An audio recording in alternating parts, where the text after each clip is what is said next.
Boom! All right, so we're here again, and we're continuing with the same equation.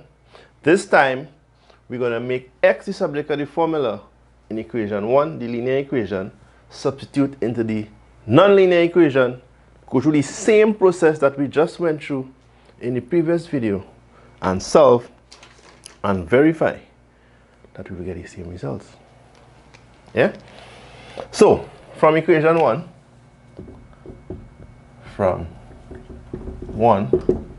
we know that y plus 5 is equal to 2x. Take the minus 5 across. Therefore, y plus 5 over 2 is equal to x. So, we know then, we can say, alright, we can say therefore x is equal to y plus 5 over 2. And the next step would be to substitute, or we could just say sub, right? Sometimes you have to find short ways to write these things, you know, because you don't even have the kind of space to write now that you used to have back in the day. So you can say sub into equation 2, yeah? Right. So now we have y plus 5 all over 2 squared plus y squared is equal to 10. So now we have a whole equation in y, and as you can see, the equation is a quadratic. You have powers up 2 just as you would have had in this equation here. So we're taking half of the board again, and we're saying, now you see, you immediately see the difference between dealing with this and dealing with the situation in the first equation where we simply had y is equal to 2x minus 5. So in other words, in these equations, once you can avoid a situation where you have a denominator, do that. Because the denominator makes it working a lot more complicated, and you'll see that in a little bit. Right? And in most cases, the question is set in such a way that one, and in some cases both variables, can be substituted from equation 1. Well, from the linear equation, sorry, without incurring a denominator. Sometimes you have one equation, sorry, you have one variable and you have the other variable as you have here. And depending on the variable that you choose, you will get a denominator or you wouldn't get a denominator. So my general advice would be to use the substitution that will allow you to avoid the denominator.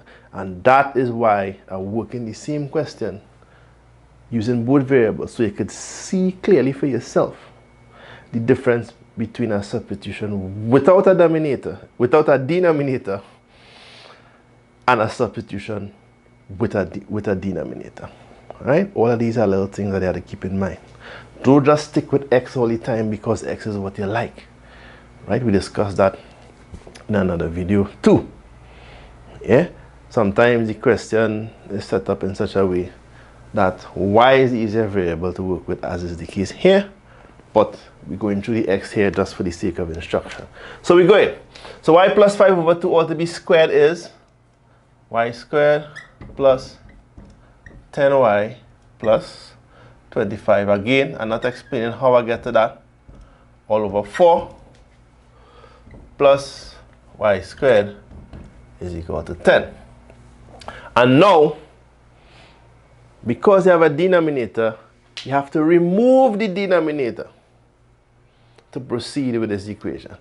And the process of removing the denominator is one where you multiply everything in the equation by 4. So in other words, you put in everything, well, you multiply everything by 4, or you make a common denominator. So I'm going to put both lines on the board so that everybody can see it. So I could have y squared plus 10y plus 25 over 4. Y squared is the same thing as 4y squared over 4. And 10 is the same thing as 40 over 4. Yeah? And then with that now, once you have all the denominators in common, you could then remove the denominators. And then you get y squared plus 10y plus 25 plus 4y squared is equal to 40. Yeah, some students will go from here to here in one line. That is absolutely perfect, no problem there. But equally as perfect is the more cautious approach, where you actually write out everything in the equation and you express every variable, every term. You express every term as a fraction with 4 as the denominator. We spoke about that in another video too. So this is as is, y squared is 4y squared over 4, 10 is 40 over 4. Yeah? And from there, you just remove the denominators and you reach here. And then you proceed. So y squared plus 10y plus blah, blah, blah, right? So you get now y squared plus 4y is 5y squared plus 10y. 25 minus 40 is minus 15. Minus 15 is equal to 0. Right? You divide everything by 5, so you get y squared plus 8y minus 5 is equal to 0. 8 by?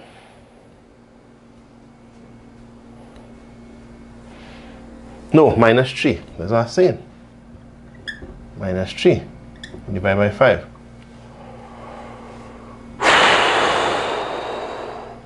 What craziness are you doing here, boy? Minus plus 2y. Wow. Fatigue is a hell of a thing, you know. Yeah? So y squared plus 2y minus 3 is equal to 0, which is to say, and are going to come on this side here now and continue. Right? So take one last look at it.